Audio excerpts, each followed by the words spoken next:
உங்கள் சத்யாவில் குளு குளு ஏசி ஆஃபர். என் மனைவி மகளை நான் கொல்லவில்லை, என்னுடன் அழைத்துச் செல்கிறேன். தருமபுரி அருகே மனைவி மகளை கொலை செய்துவிட்டு தானும் லாரியில் விழுந்து தற்கொலை செய்து கொண்ட நபரின் கடைசி நிமிட வீடியோ இணையத்தில் பரவி அதிர்ச்சியை ஏற்படுத்தி வருகிறது.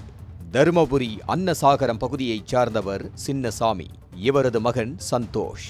இவருக்கு திருமணம் முடிந்து சரண்யா என்ற மனைவியும் சாத்யா என்ற மகளும் இருந்தனர்.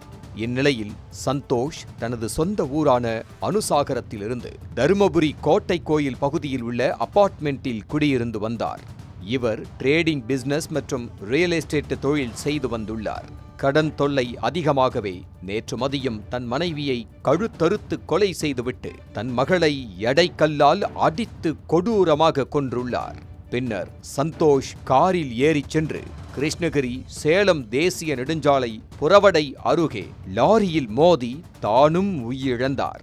செல்லும் வழியில் தனது போனில் சந்தோஷ் வீடியோ பதிவு ஒன்று செய்து தான் தனது மனைவி மற்றும் மகளை கொலை செய்ததாக சமூக வலைத்தளத்தில் பதிவிட்டுள்ளார். அதில் அவர் தான் தனது மனைவி மகளை கொலை செய்யவில்லை என்றும் தன்னுடன் அழைத்துச் சென்றதாகவும் கூறியுள்ளார். இந்த உலகத்தில் தனது ஆசை மனைவி அன்பு மகளை தனியாக விட்டுச் செல்ல மனமில்லாமல் அவர்களை தன்னுடன் அழைத்துச் செல்வதாக சந்தோஷ் கூறியிருந்தது காண்போர் மனதை பதைக்க வைத்தது.